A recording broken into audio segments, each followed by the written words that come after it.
Good morning, everyone.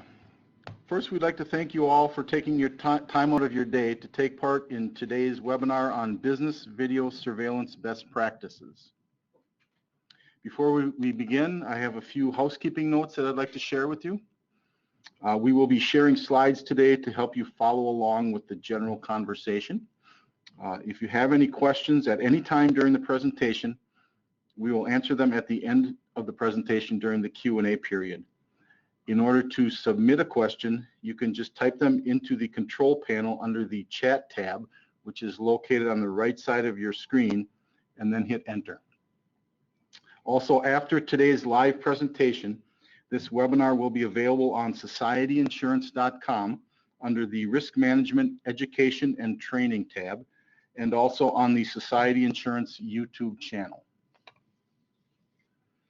Before we begin, I would like to share a quick overview about Society Insurance. Society is a regional carrier based in Fond du Lac, Wisconsin.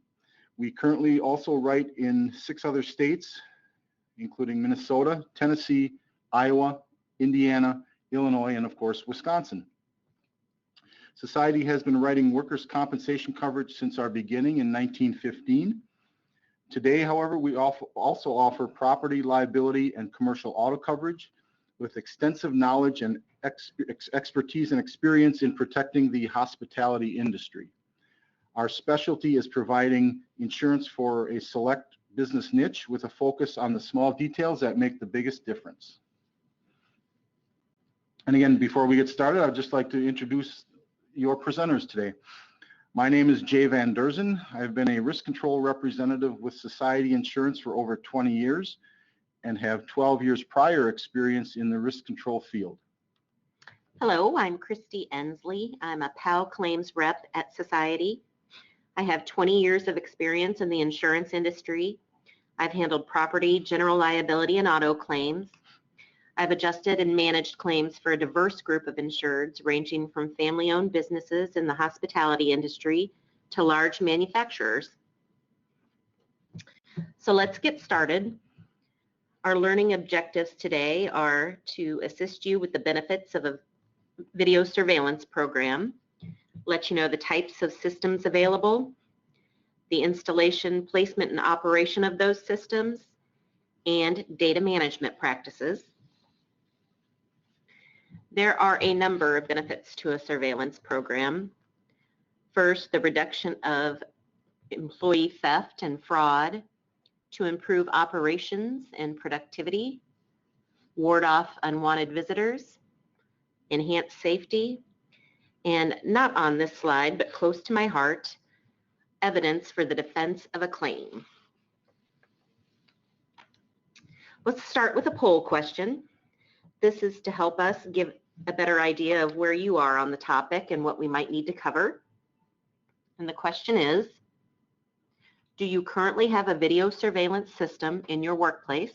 And the options are a simple yes or no.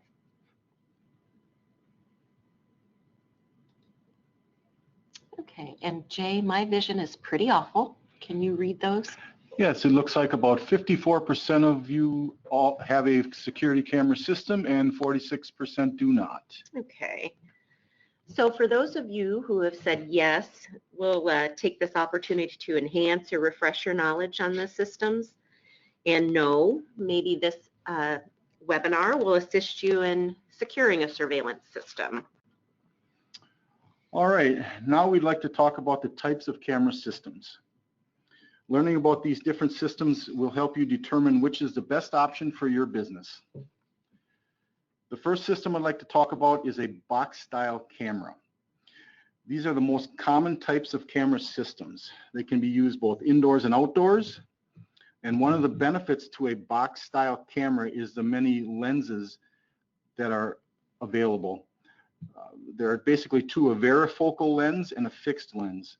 The varifocal lens gives you the ability to adjust the focal length, the angle of view, and level of zoom, while a fixed lens basically means the picture distance is always the same. A fixed lens cannot be zoomed in. The next system is a dome-style system. Dome cameras function like any other camera. However, they're just built into a dome-shaped housing for protection. They're available in vandal-resistant housing, which is typically a polycarbonate plastic cover, which requires a special tool to open the dome. These type of cameras are typically installed in dirty areas like kitchens, warehouses, workshops, areas where ceilings may be lower, such as a convenience store. They can also be installed indoors and outdoors.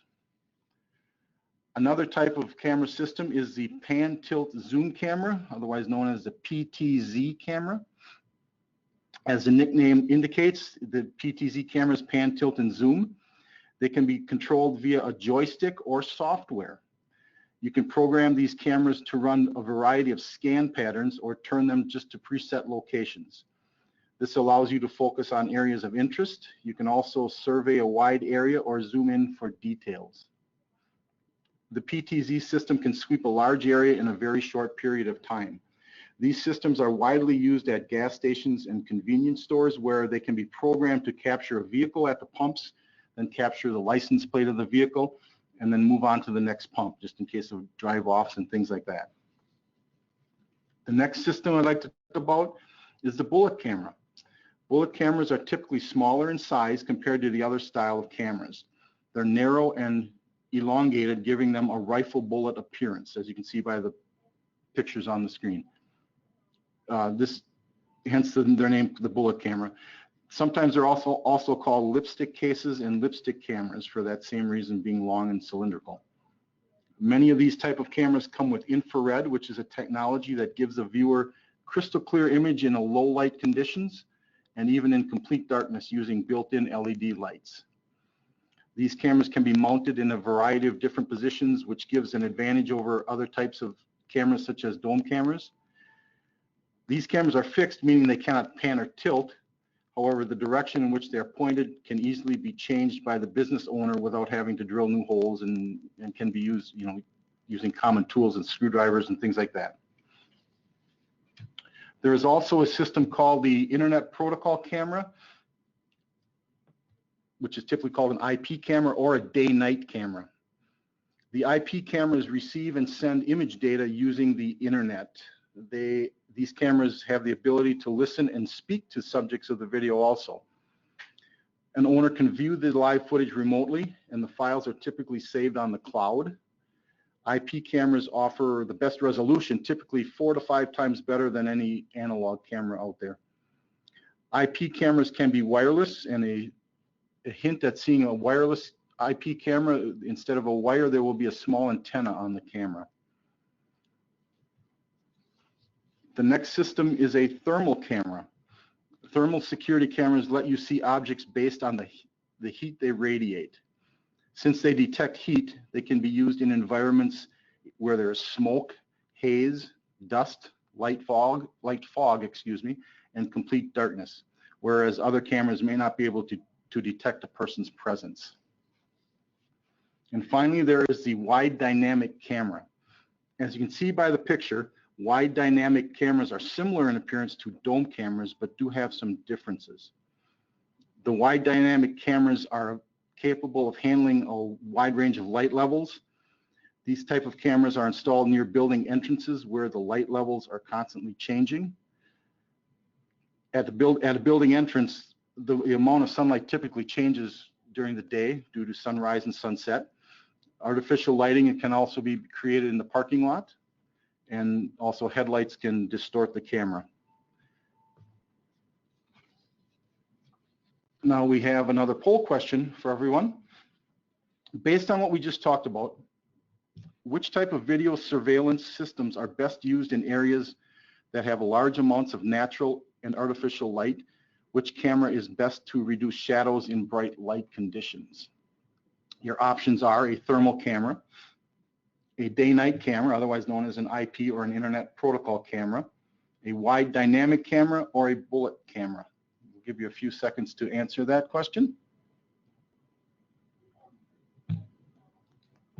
All right, looks like everybody's in, and it looks like 53% of you said a wide dynamic camera, and 47% the day-night camera. The correct answer would be the wide dynamic camera.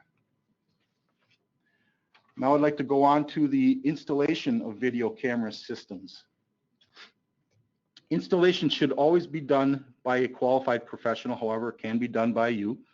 The qualified professional has prior experience in video camera systems and installations, and the video camera expert will complete a walkthrough of your facility and also knows the best places to install cameras that will fit your needs.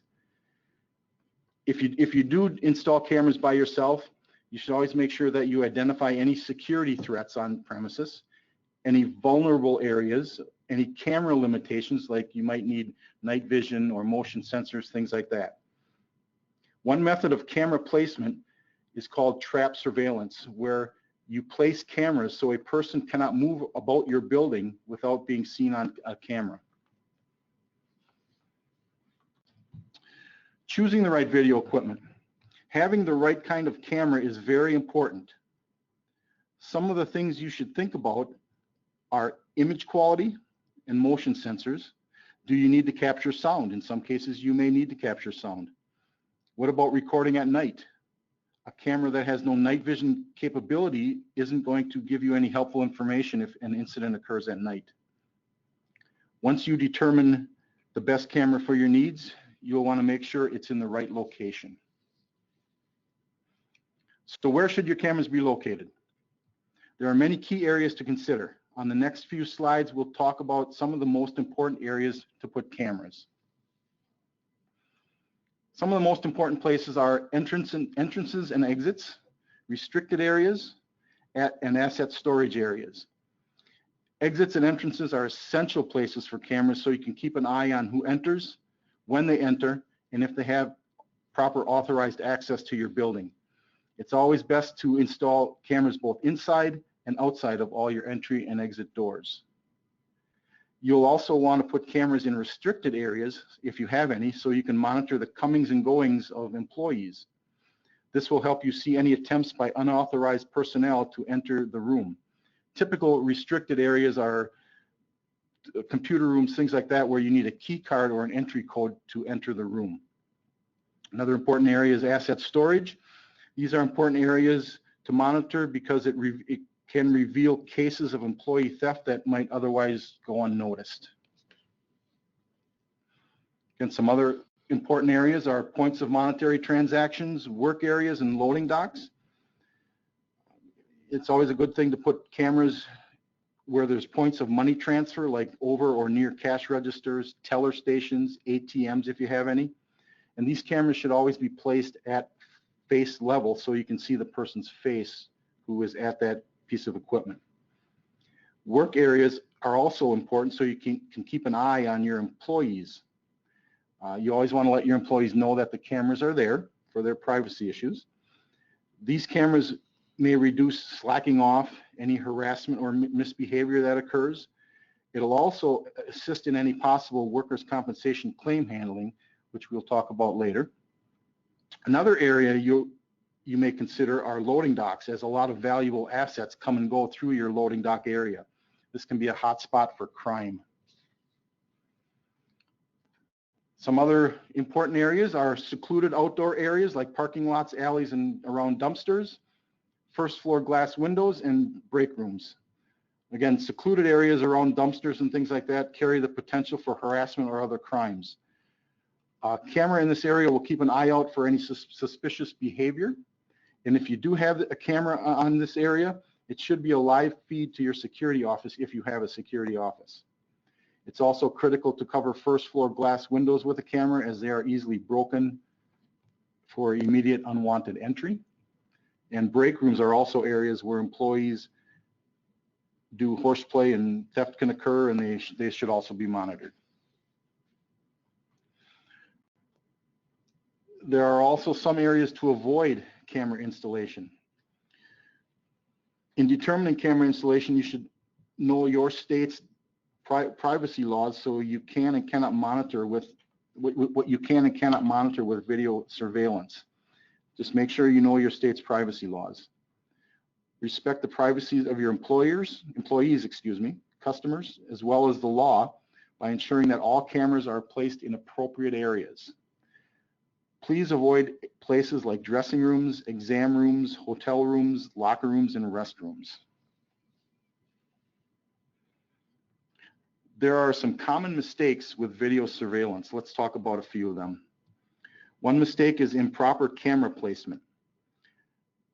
Cameras should be put in an area with a strong Wi-Fi signal, and clear view. Also, stay away from areas of bright light, as the bright light can distort the camera. And also stay away from obstacles such as large displays that may block a camera. Another common mistake is lack of remote access. You should always have the capability of monitoring and controlling your system from anywhere and anytime through your phone or computer. Another common mistake is lack of visual coverage. You should know how many cameras are needed for full coverage of high-risk areas. Another common mistake is weak or no password protection for your system. It should be password protected to prevent anyone from hacking in. Another common mistake is using wireless cameras. While wireless cameras are used quite frequently, they're still not as good as a wired camera. A wired camera usually has better picture quality and cannot be defeated by jamming or shutting down the internet signal, which is a common method criminals use to break into buildings. Okay, so now that you've selected the right cameras for the right location, let's move on to camera best practices. This will help you in using your camera system and managing the video footage. Let's start with a poll question, and the question is, how long does your surveillance system store footage? And if you don't currently have a system, how long do you think it should be stored? Your options are A, 2 days, B, 1 week, C, 2 weeks, D, 30 days. We'll wait a few seconds for the poll to come in. Okay, it looks like we've got about 67% of you saying 30 days, 25% 2 weeks, and 1 week for 8% of you. So the correct answer is actually 30 days, and I will just amend that a bit. The longer the storage system you have, the better. So keep that in mind as we move forward with the rest of our information here. So first things first, make sure your system and equipment are properly installed. As Jay mentioned, the best way to do this is have a qualified professional do so, and that way you will gain optimal coverage of your facility. Make sure that you're recording 24/7. That ensures that nothing is missed, even after hours.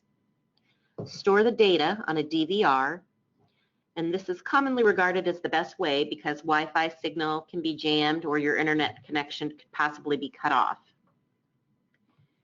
Hide and secure your DVR. This is so that someone, a thief, can't simply come in and steal the video evidence. And finally, save all of your data for at least a month. But again, the longer the better.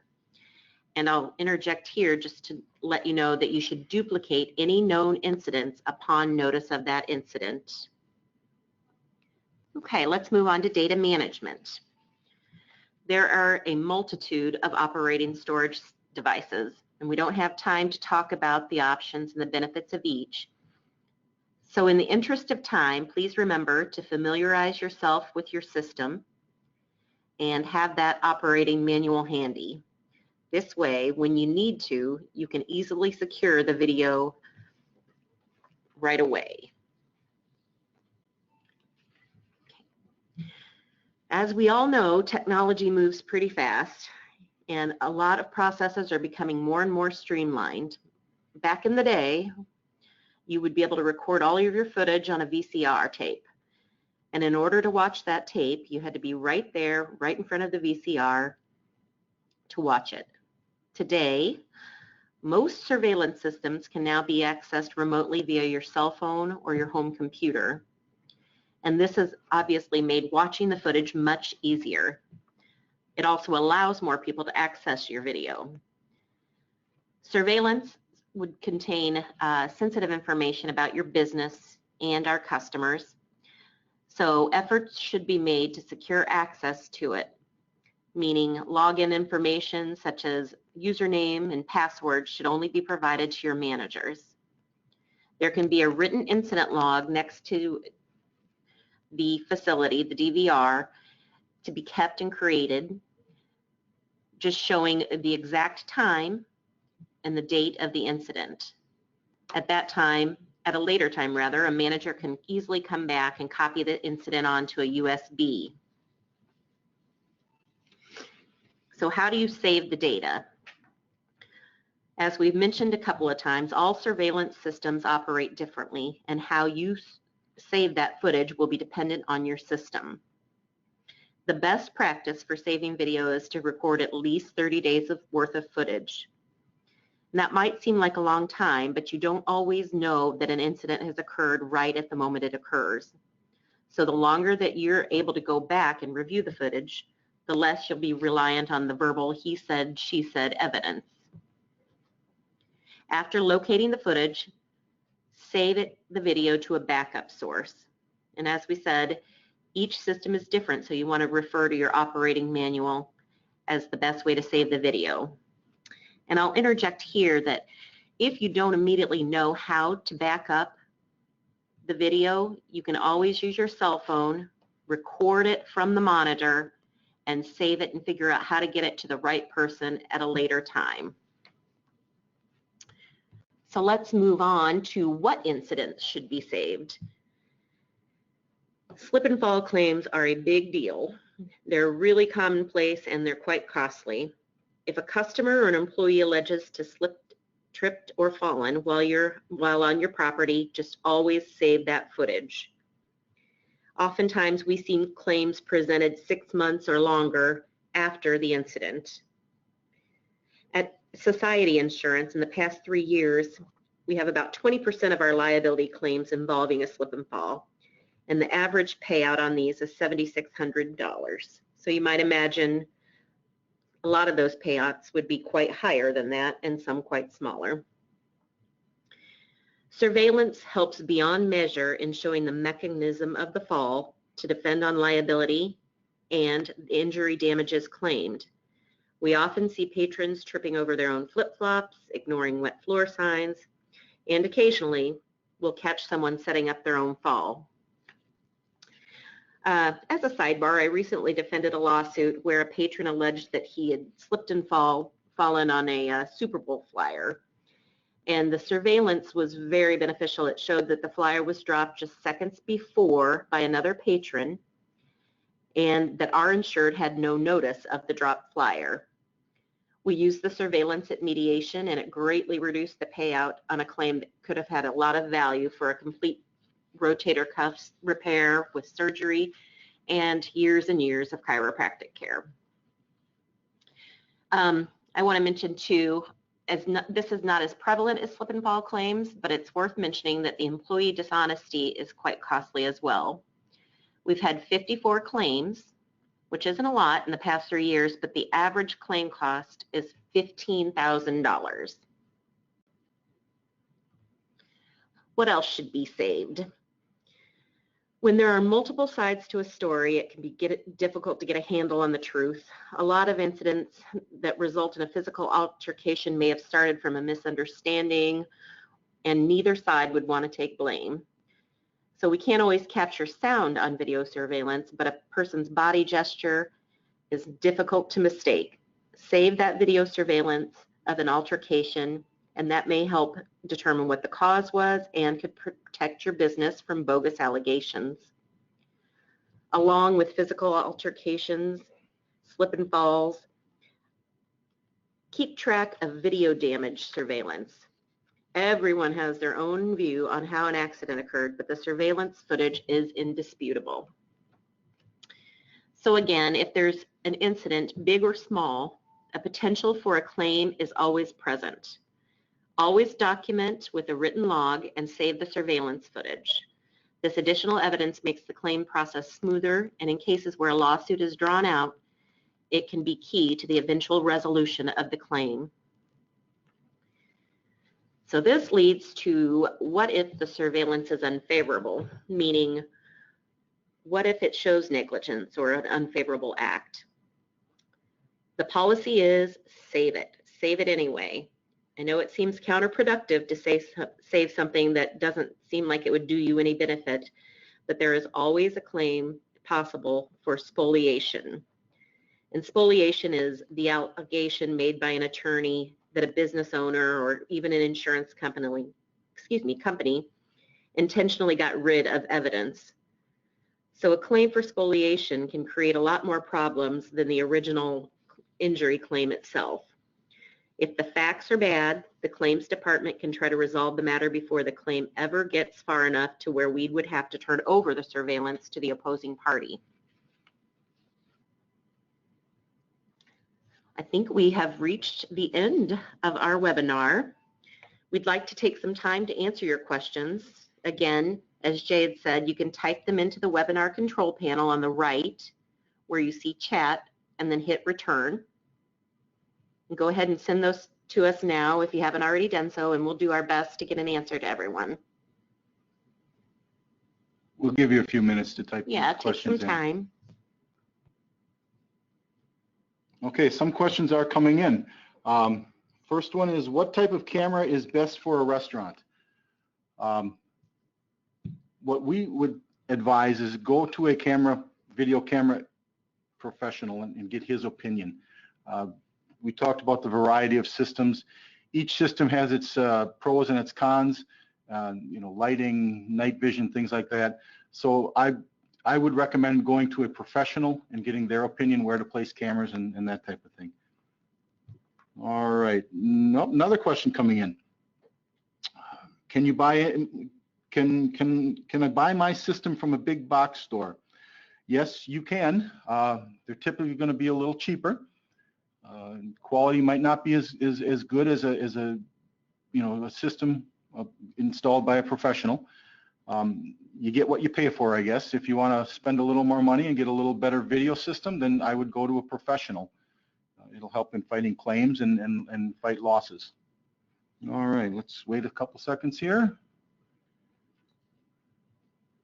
I can take this last one if you like. Sure, go ahead. Okay. What if I don't know how to save my video data of an accident? We kind of covered this a little bit in the webinar, but what I would recommend is taking your cell phone and videotaping the incident directly to that cell phone and get as much footage as you possibly can. And then, so at least you'll know that you have that preserved right at the moment. And then if you could, it'd be best to go pull that manual out and see if you can't record it from, pardon me, from the system itself to a USB or a DVR. All right, we have another question coming in. It says here, clients' needs will vary, but what would be the range of cost for the average customer?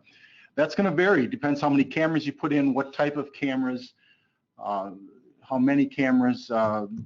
It's a varying cost. It's really hard to come up with a range. You can go probably to a big box store and get your own system for a couple hundred $200, and you can go to a professional and put in more cameras, better coverage, and I don't know. I mean, I've never had a price of camera system before, but it's going to vary.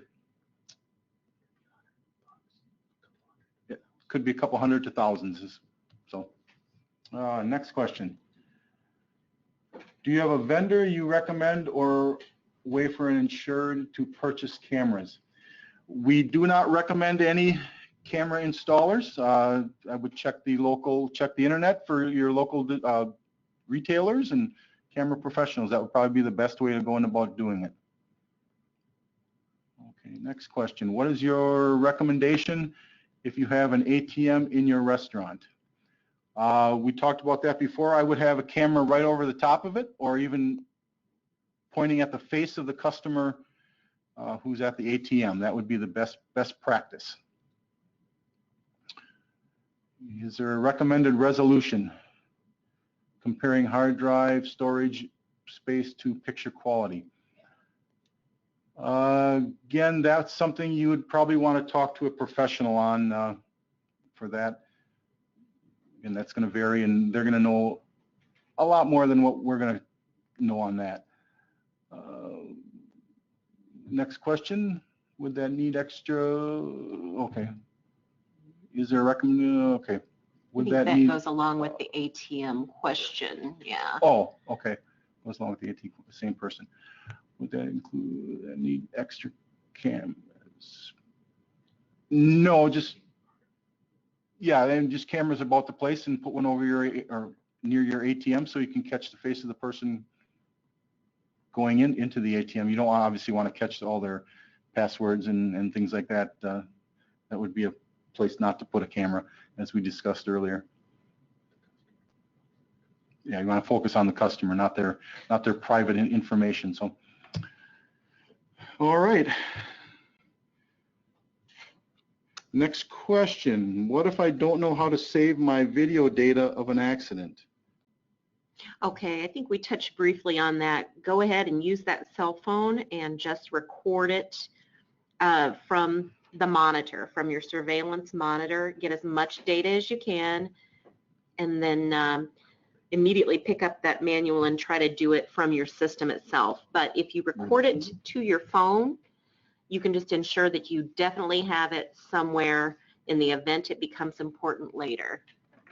One thing I wanted to add to Christy's information, we talked about saving video data for claims. Let's just take a slip and fall incident at your place of business, and if you're asked to provide that video information to your insurance company, you, instead of just saving the slip and fall or the incident, save the data maybe a half an hour before and a half an hour after, because you never know what led up to that slip and fall or that incident. Next question, where will these slides be available on the website? We talked about that in the beginning. They will be available at societyinsurance.com under the Risk Management, Education and Training tab, and then we'll also put them to the Society Insurance YouTube channel. Any other questions? All right. Well, with that, we'd like to thank you for joining us today, and we really hope that this information has been helpful and that you now have a better understanding of best practices for business video surveillance programs. If you'd like to learn more about Society Insurance and how we can help protect your business, please visit our website at www.societyinsurance.com and subscribe to our blog. If you have any questions that weren't answered today, you can also direct those to riskcontrol@societyinsurance.com. Again, that's riskcontrol@societyinsurance.com. Thanks again, and we hope that you have a nice, enjoyable rest of your day.